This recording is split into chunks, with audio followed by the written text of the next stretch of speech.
Let's do a show, everybody. Welcome to yet another edition of Inside Coverage here on Yahoo. The how and the why, the any and everything you need to know about the National Football League as we A, head in to Week 8, and B, have a league meeting in New York.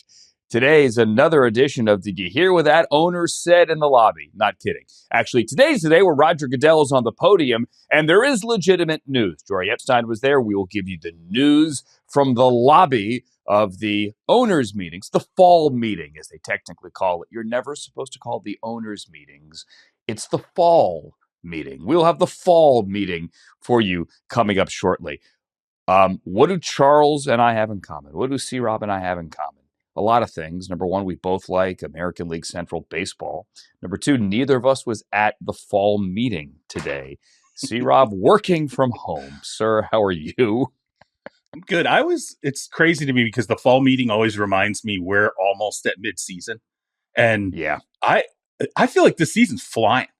It's crazy because Jory started texting me from the first day of the meeting. And I thought to myself, I'm like, oh my God, like week 9 is right around the corner. And that's it. I mean, once we get past week 9, it flies. But it feels like we just got here so fast. I don't know if it's because of the parity and, you're kind of spent the first half of the season so far trying to figure out who's the best team in football. Are the Chiefs dead? It's like it just hasn't been a couple of teams to separate themselves and then sort of create the monotony of, oh, we got to talk about the Chiefs again. We got to talk about the Chiefs again. We got to talk about the Chiefs again. Instead, it feels like it's been spread out. Maybe that's why it's felt like it's flown so much. Yeah, I'm with you. I fly back and forth across country most weeks, not every week, but most weeks. So I kind of mark the season on flights and where I know I need to be. I'm with you. Right. The Browns have a bye next week. It feels like the bye is here like 5 minutes after week 1. And it's not the bye. It's going to be week 9 for the bye, for Pete's sake. So, yeah, it is flying kind of fast. I never used to go to maybe I've been to the fall meeting once or twice, so it's not like one of those things on my calendar where I have it as like a line of demarcation. But you're right, it's basically the halfway point. Point number 1. Point number 2 is we're going to be talking about the Chiefs until the day Patrick Mahomes leaves. Even in his last few years of the NFL, where he is hanging on, and let's assume it's with the Chiefs, where maybe they're winning with him, not because of him, we're still going to be having the conversations about, is Mahomes holding them back? Does the road to the Super Bowl, the AFC, still go through Kansas City? He is omnipresent, and the conversation will be omnipresent as long as he is there. You know what will also never go away, and that is people trying to clean up their mistakes on the podium. So yesterday, we had a robust 20 minutes here at the start of the show. Like, good for Russell Wilson. Like, I am so happy for you. You're human. If I cut me, do I not bleed? Yes, it's like Superman in Superman 2 when he looks at his hand in the diner like, oh my God, I'm human. Yes, it's Russ, you're back, because he's taking shots at Sean Payton because Sean Payton took shots at him. Well, Sean Payton today had a chance to answer Russell Wilson. Hey, did you see the tweet? Did you see that Russ went #Let's Ride? Did you see that Russ brought up, Bountygate, buddy? He hit you below the belt. Sean Payton had a, for my money, somewhat surprising response. Here it is. I did. Look, in the euphoria, the way that game unfolded, that was strictly about Dart. I mean, and I that was in no way, shape, or form anything that was directed at Russ. So, and I might be able to see how he might perceive that, but coming off that win and watching how he played, that wasn't any intention at all. John, did you have any? The next question was, do you have any thoughts on what he tweeted? And he said, I do, but they're irrelevant. I'm not going to tell you what my thoughts are on what he tweeted. No need to take this really? Like, I don't want to call anyone a liar. That's a heavy accusation. I'm not going to say that. I'm going to say that I am highly skeptical that Sean Payton didn't know what he was doing. highly skeptical because you pointed out yesterday, Charles, in the initial comments, hey, listen to him pause. Am I going to go there? I'm going to go there. I'm skeptical. I'm not skeptical that Sean clearly don't want to talk about it anymore. That was obvious. But come on, you knew what you were doing. Yeah. I mean, you hear him. He talks about the euphoria of the moment. And, and I get that. I'm like, okay, I could see it framed that way. But when you go back and you listen to the quote, he is taking pauses. He's measured in thought as he's moving through it. It wasn't just like stream of consciousness. Oh my God. And I've, by the way, I've seen that Sean Payton. I've seen, the Rams committed a pass interference penalty and we're not going to the Super Bowl, Sean Payton, after a game. And you're like, everything's just coming out and someone probably needs to get him to take a breath. I am with you. I'm skeptical. I think what's interesting to me is this isn't the first time the proverbial cows are out of the barn. Like you left the door open, they're out, man. You're not getting them all back in quickly. It reminds me of when he took that job over, right? And it was funny because I had the follow-up visit to the Broncos after he had spent time with Jarrett Bell of USA Today, and he went in on Nathaniel Hackett and went in on, what the coaching was prior to him arriving there. And man, that just exploded. Like that was like, you're like, oh my God, this is crazy. Like did he know? The first thing you thought in the wake of that was, did he know he was on the record? And I'm like, yeah, man, it's like, he's known Jarrett going all the way back to the Cowboys days. Like there's no doubt. Exactly. He meant to say this. Exactly. So you wonder, is Patrick Smythe the ace? I mean, we're talking ace is the ace on top of Everest PR guy there. Is he kind of like, well, maybe, probably try to clean that up a little bit. Like maybe let's try to put this out, I'm sure was the message in the building. And I'm sure if Patrick hears this, I will get a phone call at some point tomorrow for the context. Listen, I love Patrick. Patrick does a great job. And as you well know, there are plenty of PR people with other teams around the league that at one point worked in Denver and cut their teeth under Patrick and learned the right way to do it, right? And then have since gone on to other PR jobs with other teams and are leading their units well, or the number 2 or number 3 he has people a tree. in their buildings. Yeah, he's got a tree. Patrick's the best, clearly. But you got to wonder. You know what it reminded me of? It. I didn't think about it until you were just mentioning it there. Back in the day, when Sean Payton was the head coach of the Saints, Charles, it was like this annual dance. Like, I don't know, guys. I don't know. This might be the year Sean Payton leaves the Saints. This might be the year that somebody calls the Saints and says, hey, can we give you draft pick compensation? Can we get him out of his contract somehow? Right. Yeah. It was always Dallas. Maybe it was the Rams in 2017, right? You connect the dots here. And those stories would be out there, especially in January, all the pregame shows for the playoff games. And then when asked about them, or maybe they're in December, Sean would stand there on the podium and go, guys, I can't believe I have to answer these questions. Like, where are they coming from? It's just ridiculous. Yeah. No, I can't. No, why are you asking me this? And it was like this annual dance. It's like, come on, like, who are we fooling here? Right? Well, and that's kind of what I feel like with this. And Andrew, let's take it at face value and let's just say this is 100%, right? He's keeping it a buck. He's telling us exactly what happened in the context that it happened. It's still kind of saying something then about Russ. If you're so over the moon impressed with this kid that you completely forget that his backup is the quarterback you had in Denver, and that if you're going to put it out there that I told the owner, I wished you had started the kid after we played you. And you say that, and then you repeat it, by the way, in front of the media.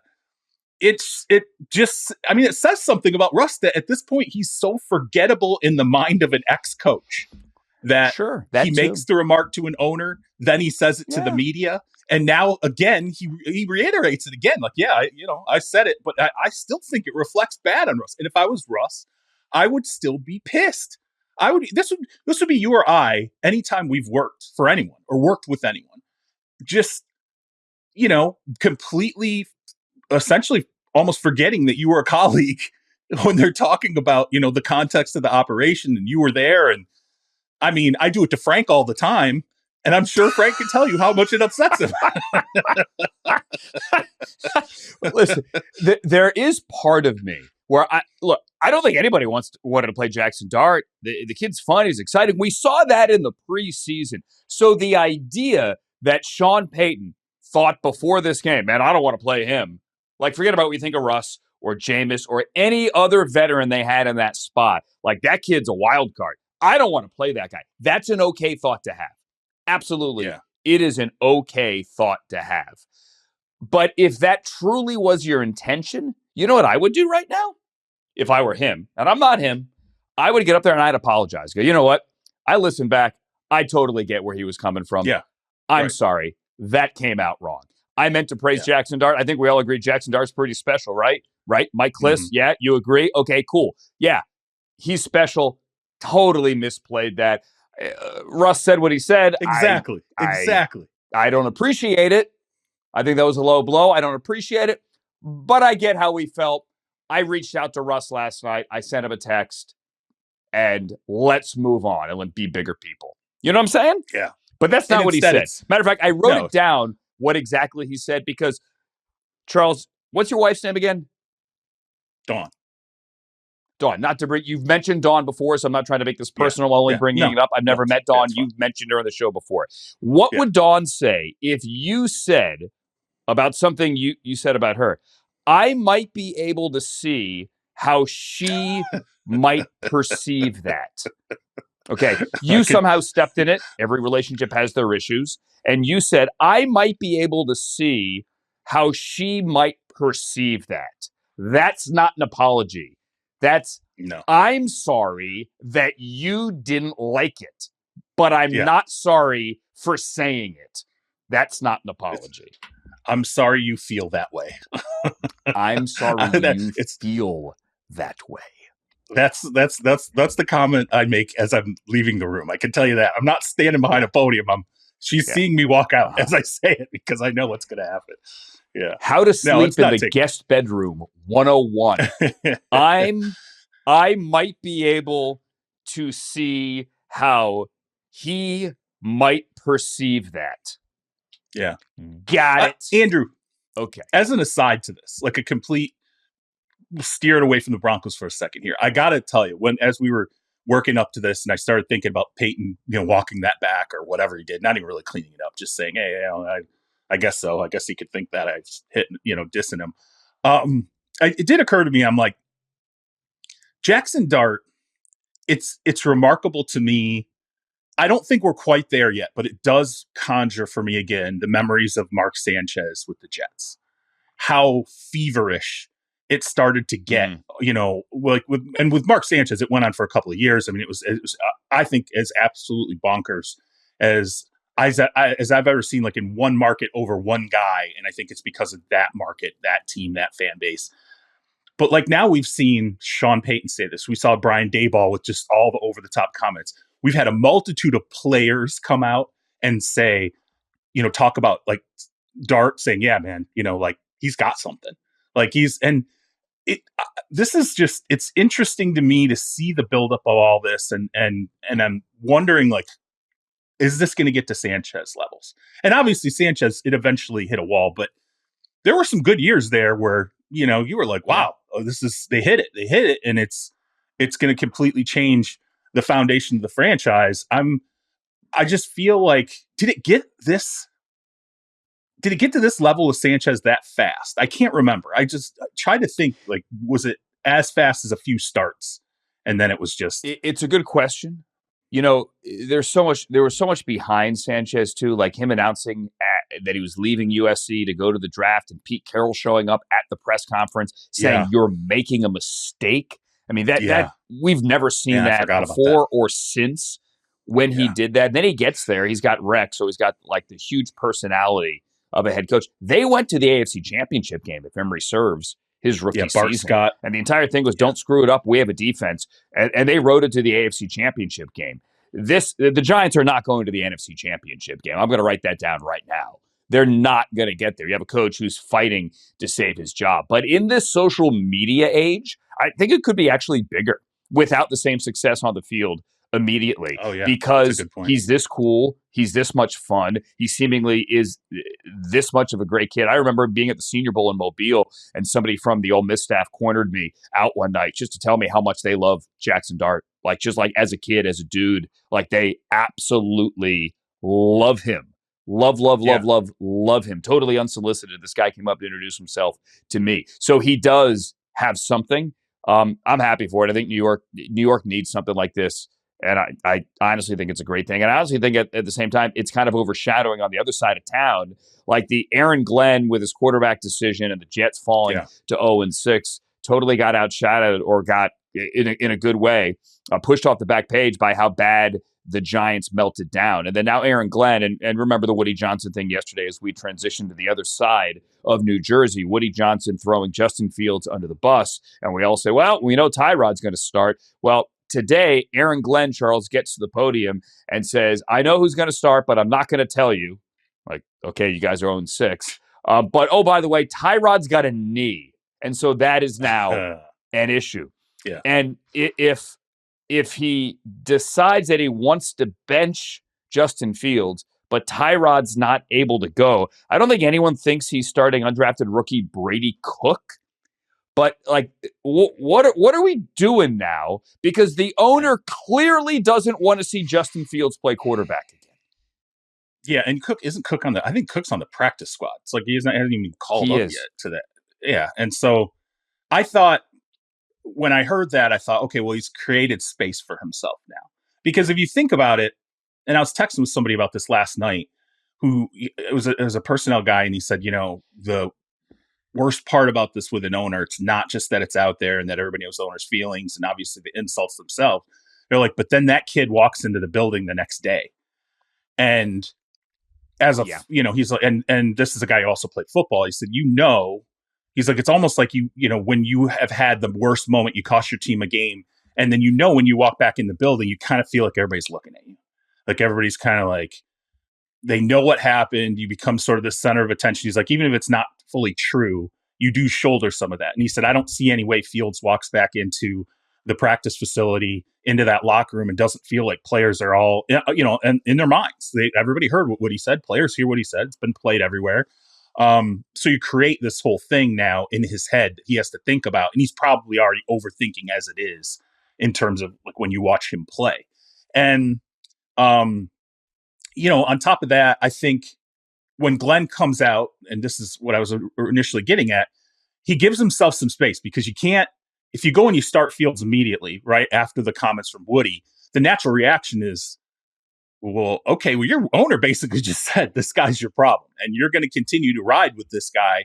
And this after you are the one who opened the door to a potential change by saying, initially after the last loss, like he's going to have to look at the quarterback position. But now he's created some space where it can be, Justin's going to start for us. We're going to continue to assess. Tyrod's got a knee. So then it comes into the context of, well, maybe Tyrod's just not ready to go yet.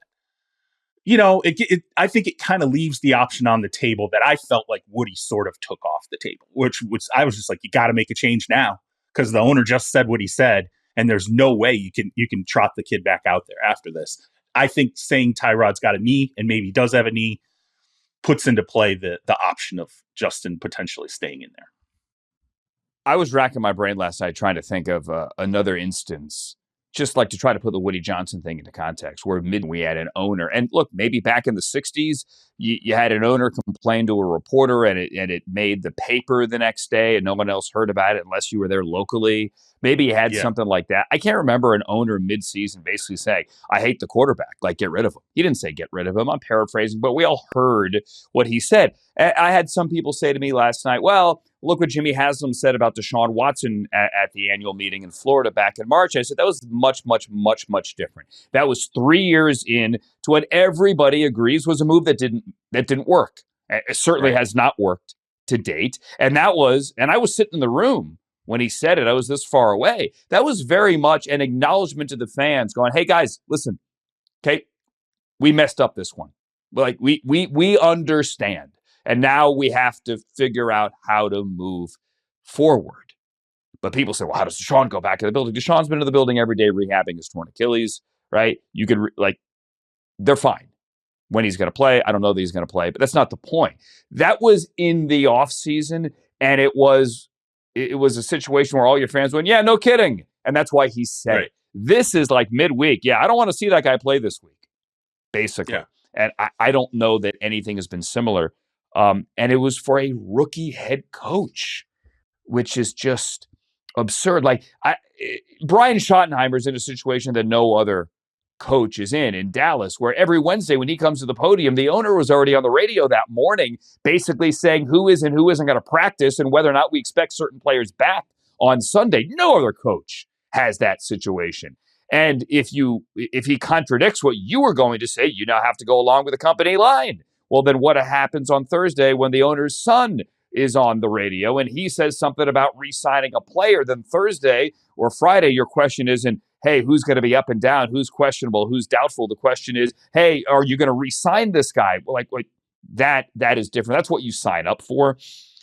What Aaron Glenn has to put up with this quarterback situation is really beyond anything else going on right now. The Jets, oh, by the way, are 0-6. If you were wondering, the only remaining winless team of the NFL has to go on the road this week to play the Bengals, who have a banged-up Trey Hendrickson, a banged-up interior of their offensive line, and an awesome old man quarterback who spent time on the podium today saying how much he enjoys eating by himself.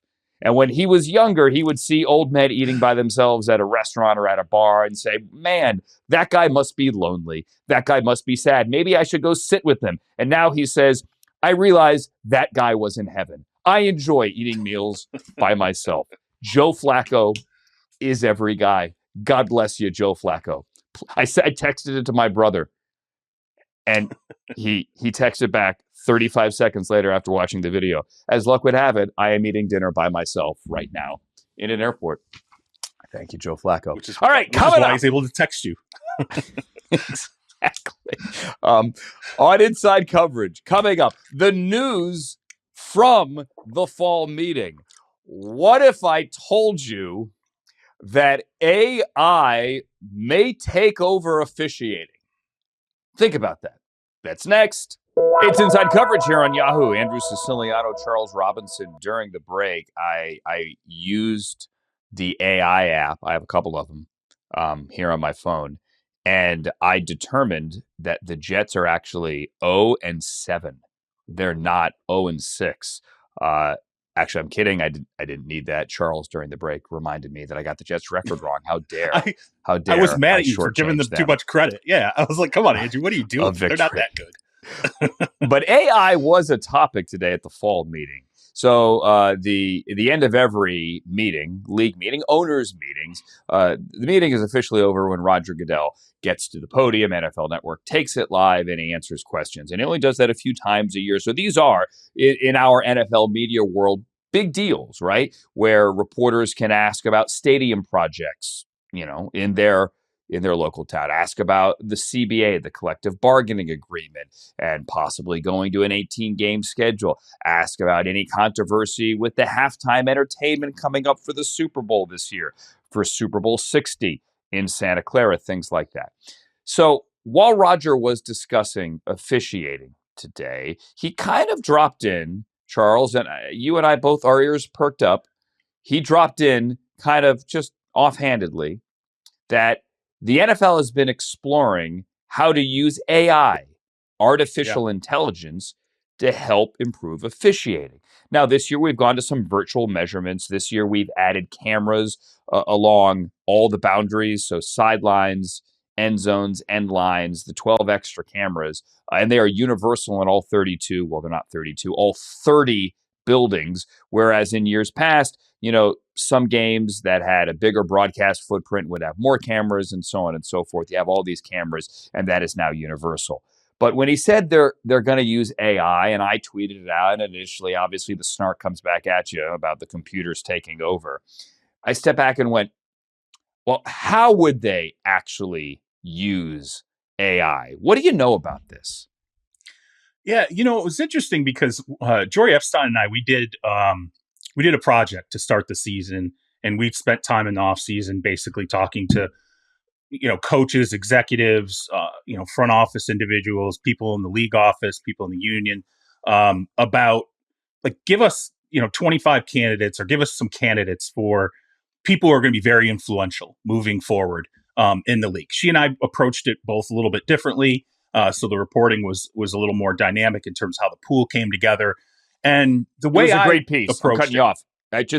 I'm cutting you off right. It was a great piece. Everybody should go read it. We're going to tweet it out later tonight. I'm sorry. Keep on going. No, I appreciate it. The way I approached it, though, is I basically would ask, once someone, put together a group of candidates for me and we had a chance to talk about it, I would say, throw me an outside the box one. Like, give me one that's kind of wild that I would never think of. And I had a heavy hitting executive, like 20 plus years, like a real like planetary mover in the league. And we're sitting there and he said, you know what's a really good one? He said, artificial intelligence. He said, that would be a really outside the box 25 and 25. This is, and I was like, man, I never thought about that. And I asked him, I said, what do you, like, how, you've been around for decades. You've kind of seen the game change the way that it has. You've seen technology advance. What do you think AI can do to influence the league? And he said, well, we don't know because we're not entirely sure what AI is. He's like, but we feel like it can make, if it can make all your processes better in business, investing, other areas of expertise. He said it only stands to reason that, let's say, players, quarterbacks who use these headsets now, right, to basically go through reads. He said, what if those become less predictive, that they're reacting to the quarterback making mistakes in real time and throwing other things at him the way it happens in a football game? He said, because look, even that technology it's a little predictable. He said, basically, if you play a video game often enough, you kind of pick up tendencies that the computer keeps repeating. He said, maybe AI changes that and now starts to interact and play off of what your quarterback can or can't do. And it exposes weaknesses a little more quickly than what you might understand. And so he started to just go through a list of, how officiating could potentially be affected with it, health and nutrition, the fact that all this GPS data, he says, we have this mountain of GPS data that we're constantly using now. We're getting it from colleges. We're using it from Zebra Technologies. What can AI do to help us synthesize that in a way that it starts to shape how we handle the roster? And then he also said, people have been looking for an algorithm to draft players forever. And it feels like that's science fiction. Like there's no algorithm to draft the right quarterback. Maybe there is an algorithm if we can figure out how to use AI to harness it. It was kind of, I'm thinking like this is 100 years ahead of where we are now, but maybe it's not. And so when Roger said that, I'm like, yeah, I think this is really something the league is leaning into, maybe more than we know. It's a great conversation. It's one of my favorite lines. We could do an hour on this topic. We really could. When it comes to the draft, I always like to remind people, and that's the one about which I'm most skeptical, is that with the draft and with any player acquisition, personnel acquisition, you're making HR decisions as much as you are making football decisions. Sure. And there's a risk tolerance here, when it comes to those HR decisions. Sometimes fans say, well, why, this coach used to coach this player in college or on another team. Of course, they're going to get back together. No, not necessarily. Maybe that player hates that coach. Maybe that coach doesn't want to put up with that player, right? There are, maybe player X came in on a visit and everybody hated him. Maybe he was rude to the kid who picked him up at the airport, and they said, we don't want that guy around our building. There's so many layers to all of that because you're dealing with real human beings in a work environment. Now, that work environment is on television every Sunday, but, they're real human beings, and there's 6 other days of the week there as well. Getting back to the AI thing. AI is already in use, and you could see it tomorrow night when you watch the Chargers and the Vikings at SoFi. And this is not in any way a shameless plug for my friends and the great people that do great work for the Prime broadcast every TNF, but there is a separate feed, the Prime Vision feed, where AI is used to do things like predict blitzes. I highly recommend people switch over and watch it because they have this great platform in which The computer machine learning here can look at all 22 players on the field, can calculate tendencies from the defensive coordinator and from this team's previous games, and from the formation on the other side of the field, and from down and distance, and they can, and they do on Thursday night on your screen, show you who's about to blitz. Are they always right? No. But a lot of times they're dead on. And they can show you in real time, hey, the slot corner isn't creeping up right now, but the tendencies tell us that slot corner is about to bring pressure. And it happens in real time, and it's amazing. Now, can you put that to use if you're a coach in the moment with the play clock winding down?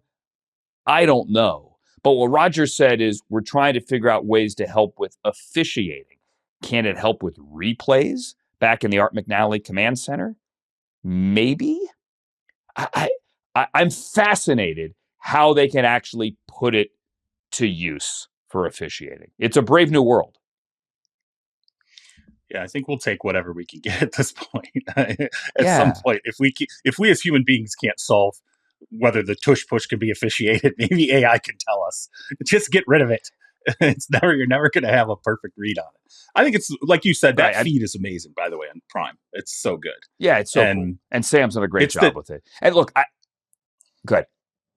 Oh, it's just the predictive qualities though that I think are fascinating. Like it's just like you said. It's like looking at a chessboard and telling you here's what your opponent's next best move is.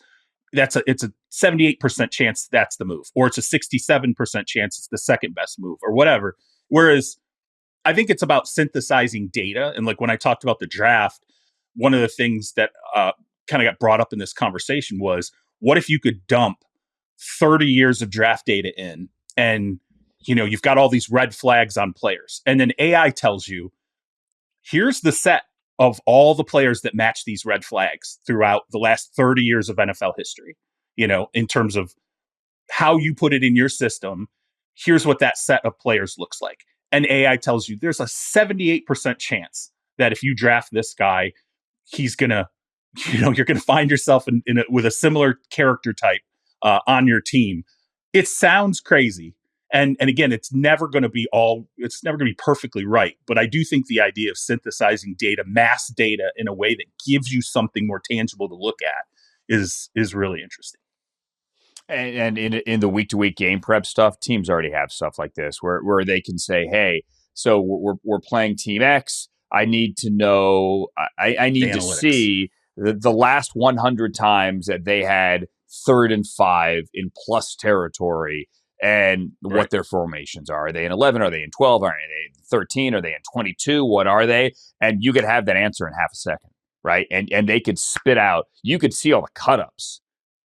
And it's unbelievable how the workflow has changed, but you then still have to go out and execute, right? Your players still have to get the call from the sideline and actually go out there, see it, diagnose it, read your keys, and go play fast. And if you can't do that, then none of the data matters. You get overwhelmed with the data. But people always like to say, the average fan goes, to heck with the analytics. I don't want analytics. Give me football, guys. Okay, cool.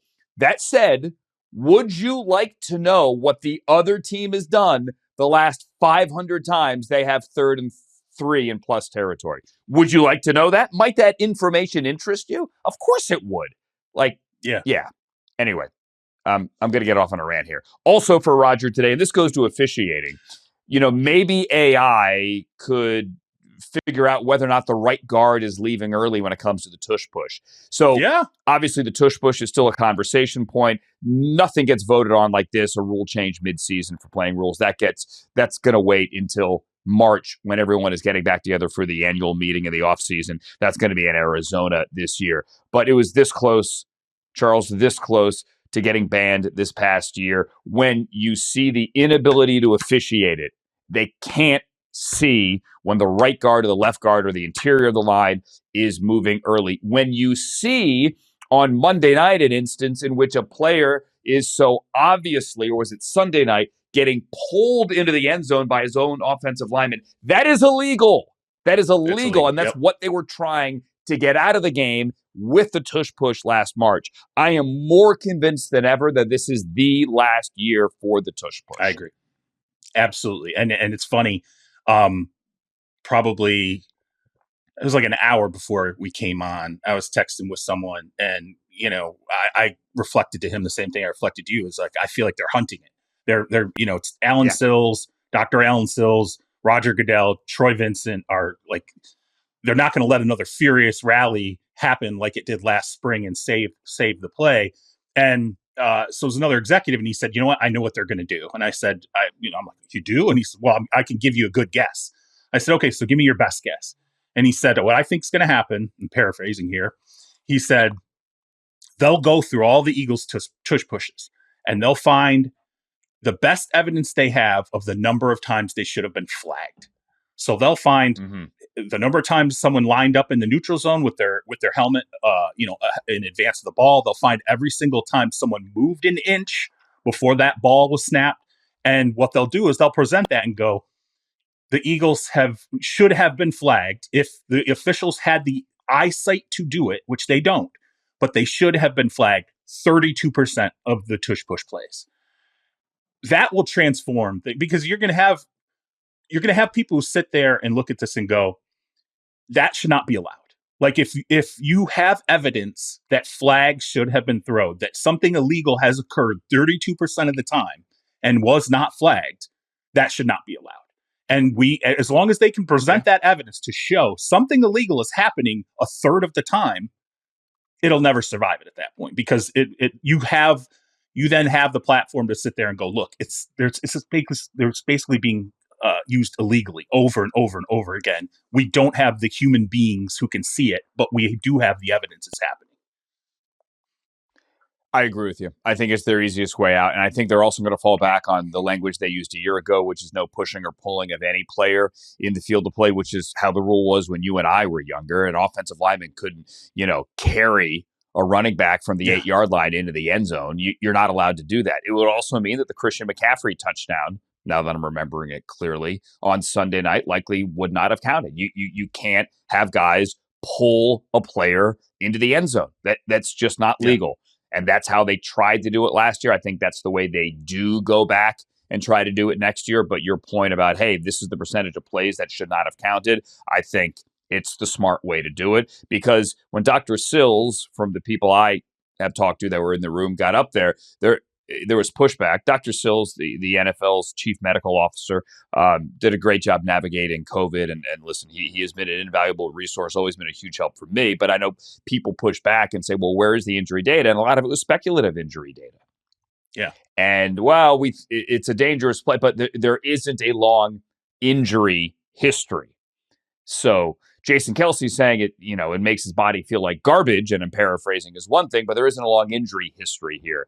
And I think they had a hard time standing on that. The final thing here from the league meeting, and Rodgers said that, there's not going to be any negotiation with the players union on a new CBA and potentially a longer season, an 18th game, until the union gets a new executive director. And right now they are going through that process. Roger was pressed, do you want to see them get that done immediately so that you can get the wheels moving? He didn't bite on that. There were questions as well about Bad Bunny. He said Bad Bunny is going to be the halftime show because he's one of the biggest entertainers on earth. Basically, deal with it. Also, what came up this week, or today specifically, is the fact that the Pro Bowl games, because remember, there's no game anymore. It's the Pro Bowl games. It's basically like a field day skills competition, like Battle of the Network Stars kind of thing from years ago. That is going to move to Tuesday in San Francisco, the Moscone Center, so downtown, right next to Radio Row, and that it's going to be in primetime. It's going to be on ESPN, and there's going to be a flag game here as well. I just want to lay this out for people that are going to inevitably complain when on Tuesday of Super Bowl week, it's on your TV and you're complaining that it's lousy television and this is garbage, and bring back the days where Sean Taylor was going 100 miles an hour and blowing up punters and all. Like, bring back the game. Guys, old men, it's not meant for you. It's not. The Pro Bowl games and the flag football experience is all about kids. It's about your kids, right? When we were kids, we loved the Pro Bowl. Well, this is how today's kids love the Pro Bowl. They also love flag football. They love to see their stars out there, their favorite players, the players that they beg mom and dad, right, to buy them jerseys. They love to see them without their helmets on and to see their faces and their expressions. They love that. These are your future fans, your future season ticket holders, your future jersey buyers for their kids. And it's not just boys, it's girls. Right? Flag is growing domestically and internationally. They just had the flag game 2 weeks ago in London with all these YouTube stars and whatever. It was a huge, huge deal because flag is the way the game expands internationally, not just domestically. Flag is the way you convince parents who aren't sure that they want their kids to play football. Well, play flag. And then in a couple of years, mom and dad will be happy and okay with junior playing football at the high school level. That's how it works. It's about the kids, and Tuesday of Super Bowl week will be about the kids. And if adults want to watch Jared Goff throw the ball through a tire, they can watch it as well. But it's not about you. It's about the kids. And I think this is great for the NFL. It's also good to get all these players that aren't there during Super Bowl week. Everyone goes there for the meet and greets and the corporate appearances and all that stuff, Charles. But this gets a whole new group of players there who are actually there for the competition, then hang around, and they make it a bigger and better week. I don't think there's anything to complain about here. I think it's a cool idea. Yeah, no, you sold me on it, actually. And for the longest time, I was the old man shouting at the people to get off my lawn. And I covered the Brian Moorman game when Sean Taylor obliterated him. Sure. I actually covered that game. And so in my mind, that's how the Pro Bowl should always be played. But then obviously sensibility kicks in and we're like, the injury, you don't want injuries to happen. The game quality stinks. Players don't want to go. And, you're right. It should be about showcasing things to a younger demographic. And also it's an opportunity, I think, as you finesse what these games look like, maybe you start to bring in more of your super young stars in the league and get them more exposure with a wider audience. So I'm with you. I've let it go. I'm like, it's cool. It's done. We don't have to keep, grinding on this anymore. And let's just we know the legitimate, the most coveted all-stars. It's the all-pro team, right? We know it's the first and second team all-pros. We know that's the team. If you make that, you're it. You got it. Okay. The Pro Bowl is always, especially in the last few years, has been a little more, okay, there's been like 6 quarterbacks who said they don't want to go. So now we're down to, some guy who, 5 years from now, we're going to be like, he was in the Pro Bowl? He got named to a Pro Bowl? Tyler Huntley. Tyler Huntley. We love Snoop. That's the guy I'm talking about. Snoop. I didn't want to say his Huntley, name, but yeah, that's Pro the Bowl guy. quarterback. Love the guy.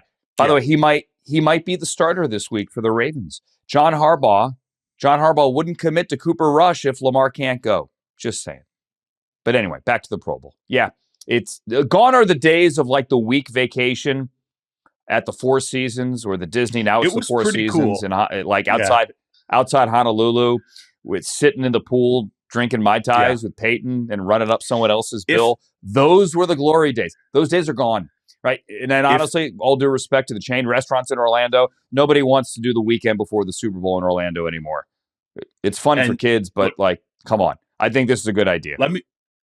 I will impart this on the audience. I will say, growing up, especially as a young journalist, I remember seeing the photo of prior to Super Bowl 2 or 3, where Joe Namath is sitting by the pool and he does the quote, "We're going to win it," and he's sitting there with the journalist, and I'm like, man, we don't what on earth? Reporters don't have this kind of access anymore. However, when I covered the Pro Bowl, I will say that was the one time where I was like, wow, these are all superstar players. There's really not a ton of media here at all. They're walking through the hotel lobby. There's not a ton of people mobbing them. I remember standing there one time with Tom Condon for like an hour. Peyton Manning comes up and just stands there for like 20, 30 minutes talking to me and Tom Condon, and no one stops to talk to Peyton Manning. I mean, it was the one thing you could cover where you're like, this is the tucked away days of when you used to be able to sit with Joe Namath by the pool. And I will miss that, but it is a fond memory for sure. The players love it when it was in Hawaii because you could take, it's like a end of the season reward. Like it was you a could Honolulu, take the family and take the kids to Hawaii, and there was a little bit of that in Orlando as well with Disney. I mean that was good. The Vegas idea was, obviously a bigger hit with the younger fans, but I do think it's good to keep it. It's more programming during the week as well, during Super Bowl week. So I think it's cool. Anyway, all right. Coming up, I mentioned the Ravens. I'll tell you more about what John Harbaugh had to say today and why I think the Baltimore-Chicago game is, and this isn't the best week, maybe the most fascinating game of the week. Week 8. That's Charles. I'm Andrew. It's Inside Coverage. It's Inside Coverage on Yahoo. Andrew Siciliano and Charles Robinson getting ready for the curtain to rise on Week 8 here, Charles, with a 3-3 team visiting a 4-3 team, the 3-3 Minnesota Vikings, who are in last in the NFC North, and the 4-3 LA Chargers, who are in second in the AFC West. The injury news here significant on both sides. For the Vikings, J.J. McCarthy is still not ready to go. He went through a workout on Tuesday, and Kevin O'Connell came out and said, listen, we'll just get this out of the way right now. He's not ready. He's going to be the emergency 3, as I said. Max Brosmer is going to be the number 2, the rookie out of Minnesota. C.J. Ham is out. Van Ginkel is out. Other than that, they are what they are. And then the Chargers, with the entire O-line banged up. Really only have Hassan Haskins out, and the entire O-line is questionable. These two quarterbacks have gotten hit so much this year. So much. All eyes, though, really aren't on Justin Herbert. He's playing like Superman. All eyes here are really on Carson Wentz. And can he, on another big stage, he played in London, he faced the Eagles last week, and here he is in primetime. Can Carson Wentz do something Thursday night to hold off J.J. McCarthy? Or will it be the opposite, where he performs poorly and leaves everyone tweeting during the game, I can't wait to see J.J. McCarthy? Yeah, I mean, I've watched Kevin O'Connell's media appearances up till this point, and I feel like Kevin wants to get JJ back in there. And this was part of when I wrote the hot seat, quarterback hot seat piece. The question I raised was, JJ's on a hot seat, but it's not the hot seat you think, because it feels like the Vikings really want to get back to him at this point after the Eagles game, where we saw Carson Wentz be Carson Wentz, right? And initially when he took that job over, I'm thinking in my mind, like, okay, we're in the era of quarterbacks, rejuvenating their careers. We've seen it with Sam Darnold, Geno Smith. We've seen it with, who am I leaving out? There's the third big one: Sam Darnold, Geno Smith, and Daniel Jones. Daniel Jones. So we're in this era. Yeah, Daniel Jones. And in my mind, I thought, okay, Carson's still got an arm, still got a frame, still can move around. He has the tools, and he just never put this together. But then again, Sam didn't for a long time. Daniel didn't, obviously, for a long time. Geno didn't. And I thought, okay, sat behind, Patrick Mahomes, sat behind Matt Stafford. This feels like it could be the rejuvenation track, and now he's in the hands of Kevin O'Connell. And then Carson did what? He came out against the Eagles, and he made horrible decisions. He continued to do the things that have become a staple of his career and turned every regime off with him eventually. And I think that's already happened in Minnesota. Now, could that change Thursday night against the Chargers? Could he put up a banner performance, and then it's giving the Vikings pause or the ability to just hold off on JJ a little bit longer? Maybe. But I do think that Carson is who he is. I think we're likely to see that. I feel like we're likely to see that again against the Chargers. And I think what we're going to be talking about next week is J.J. McCarthy stepping back in. And now we have to have the conversation about how much pressure is ultimately going to end up being on J.J. McCarthy, because this is a team that's built to win right now. Sam Darnold is elsewhere doing really well. Daniel Jones, who they had a shot at too, is elsewhere doing really well. And now JJ's got to make good on the Super Bowl window with this team. And as you said, with an offensive line that is letting quarterbacks get absolutely beat up. And I will say this too. Looking back now, JJ facing a Chicago defense that looks more serviceable than I thought, and an Atlanta defense that definitely looks better than I thought it would be. Maybe his performances in those games weren't quite as horrible as it looked at the time, because those are two defenses that have been certainly better than we thought at the time that the Vikings played them. I'm with you on all those points. And JJ really had that week 1 game in primetime, that great fourth quarter where the Vikings somehow pulled that game out. And we've had so many amazing fourth quarter rallies this year. That was one of them, week number 1.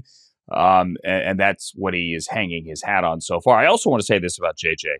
And I wasn't the biggest JJ McCarthy fan coming out of the draft, but I mean, hats off to you, young man, about what you did at Michigan. And he seems to be a likable guy, and I got nothing bad to say about him.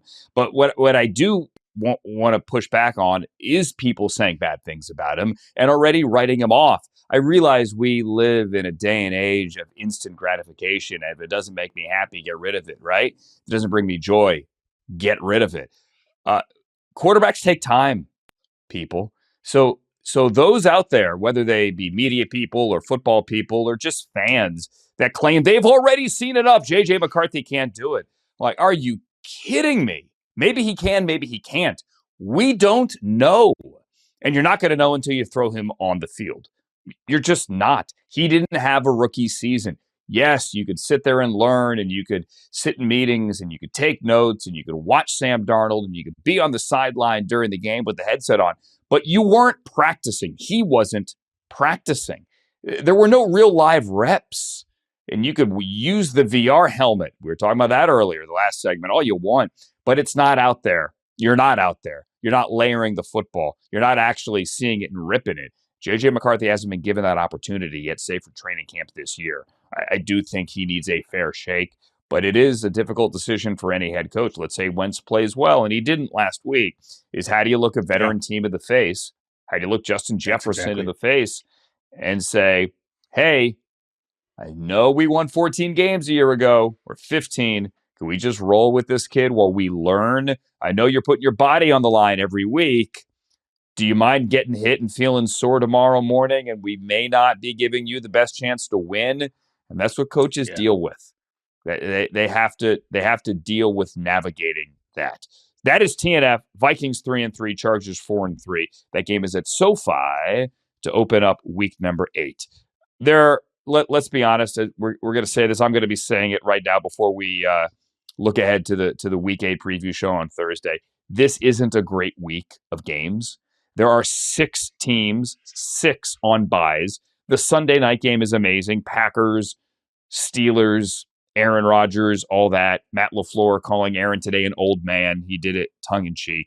But you have like the Colts as a 2-touchdown favorite over the Titans. Cowboys Broncos is really good. Obviously, that kind of highlights the late 4 p.m. Eastern time window. Giants and Eagles for the second time in 3 weeks. Certainly interesting. Bills Panthers, okay. 49ers Texans, I don't know. The game that's most interesting to me is the Bears and the Ravens. I don't know that it's interesting to everyone else, but Charles, for me, it might be the juiciest game of the week. The Bears have won 4 in a row. They're scoring over 21 points in all those 4 games.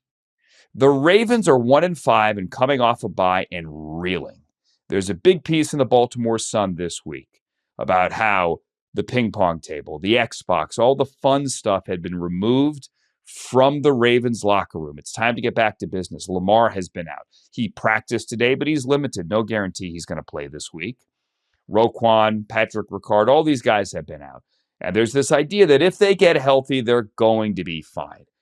I push back and say with a healthy defense, we're still giving up 30 points a game. Now, guys were getting hurt, but they were giving up 30 points a game. And there's this idea that because Dean Pease came in last year and saved the defense midseason, that's going to happen again this year. Dean Pease ain't walking through that door. And that article in the Baltimore Sun had anonymous active players taking shots and questioning Todd Monken, their offensive coordinator. Like, what are we doing around here? We have Lamar Jackson. How are we not winning and scoring more points? The offense has gotten stale. If they lose this game and the Ravens are at home and they fall to 1-6 a week before the trade deadline, what is Eric DeCosta going to do? And I don't look at spreads very often, but I'm going to right now. How on earth are the Ravens a 6.5-point favorite over the Bears when Lamar's status is up in the air? Charles, tell me what I'm missing here with this game.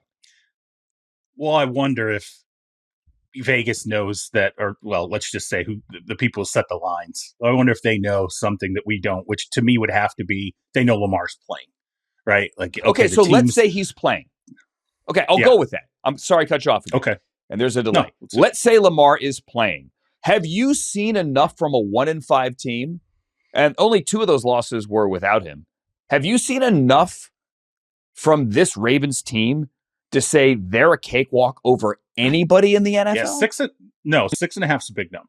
And again, as you said, it's against a Bears team that's feeling itself right now. It's ripped off some wins, is playing confidently. The offense, by the way, the Bears offense looks balanced. It's not like they're just doing one thing, they're just running or it's Caleb's throwing the ball 40 times. No, it's been a very balanced team that's won these games. So yeah, I mean 6.5's it's a heck of a number. And you ask, what does Eric DeCosta do? At this point, they lose this game. Where does the season go from here?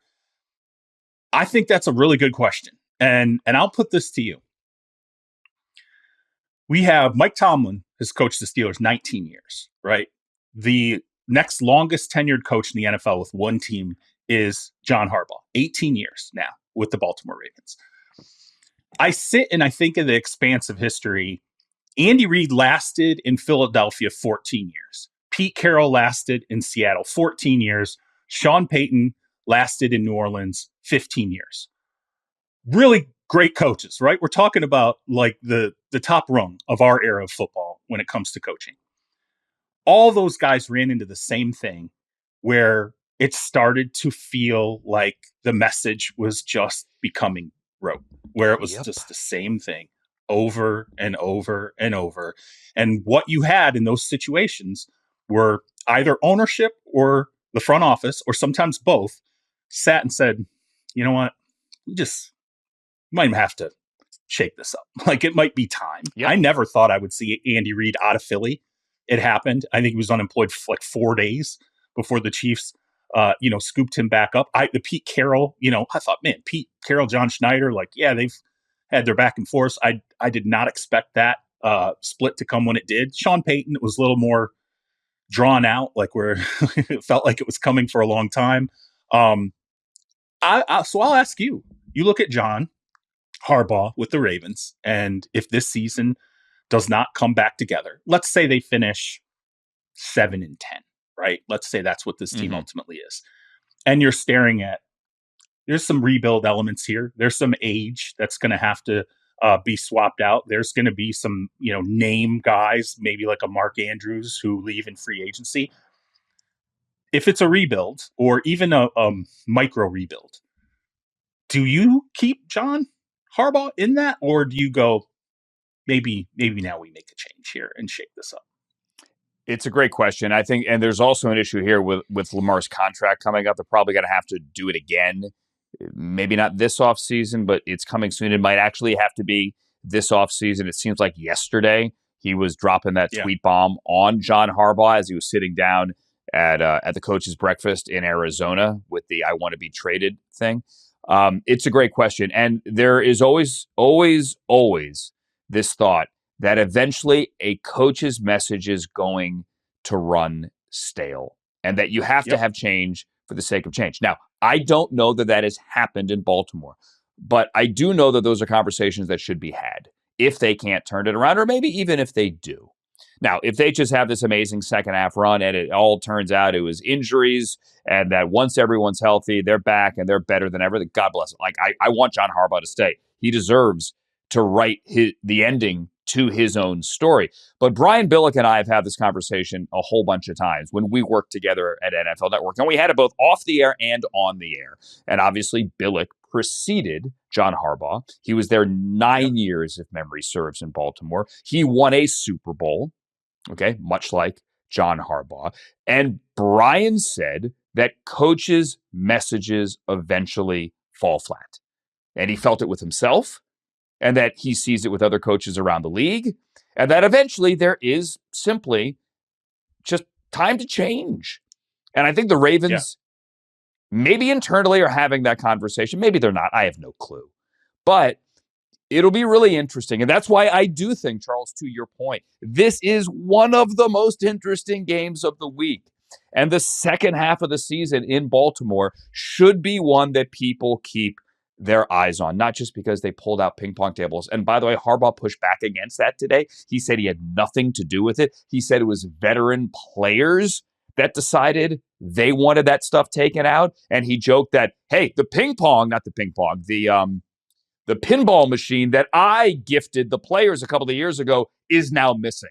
Somebody put it in storage. My Christmas gift got taken away. He was in a really good mood on the podium today, joking and laughing and calling out reporters by name. Massive smile. And sometimes you see that from John when he's trying his best to spin it and move it forward. And sometimes you see really serious John, right?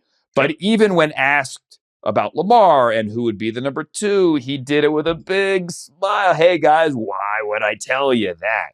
So that tone is a good thing and probably a good sign for the Ravens. But if they lose, because Ben Johnson's going to use that 6.5, you better believe for sure. it. Absolutely. You better believe it. He's going to use that 6.5. I always call it with John. I said the gym comes out of him.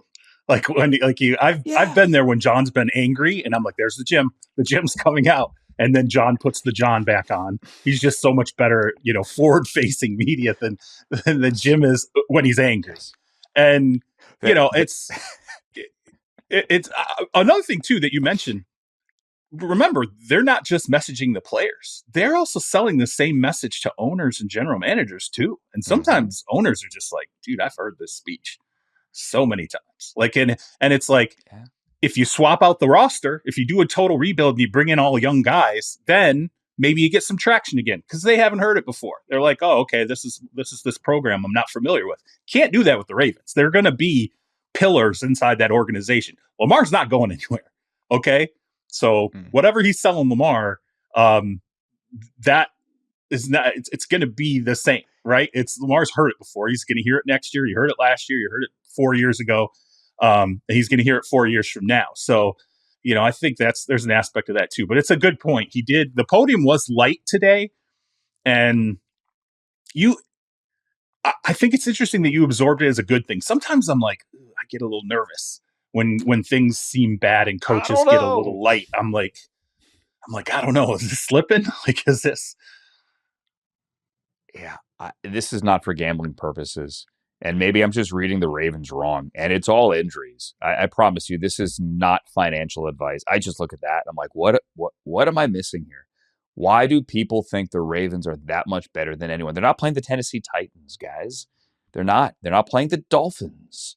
They're not even playing the Browns, who have won, and they all have already beaten them. I mean, they're playing a good team.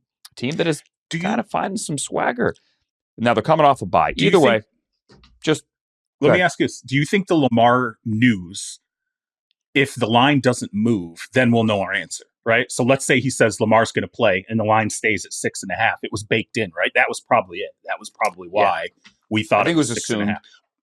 I think it's assumed that he's going to play after the bye. Monday he came out, didn't practice. Now that was like an odd Monday practice after a bye. They have a Sunday game. Yeah. And then today he was limited. Lamar is so often limited Wednesday, Thursday, regardless of a hamstring. Like if you do a Google search, Lamar Jackson, DNP Thursday illness, you're going to have 1,000 hits. He just so often the last couple of years, he just practices Friday and then he rolls out there and throws 4 touchdowns. It's just how they do it there. So I wouldn't read too much into it yet. But, I don't know. We'll kick that one around Thursday. The big preview show for week number 8. I look forward to that. Charles, it's been fun today, sir. Appreciate you. Yeah. Deep dive into AI and go, everyone. We're gonna post the article that Charles and Jory wrote a couple of weeks ago before the season with the 25 people and different things to keep an eye on, obviously, as the NFL moves to the future. For Charles Robinson, I'm Andrew Siciliano. Thank you for listening to, liking, subscribing on any of your favorite podcast platforms, and watching here Inside Cover. So long.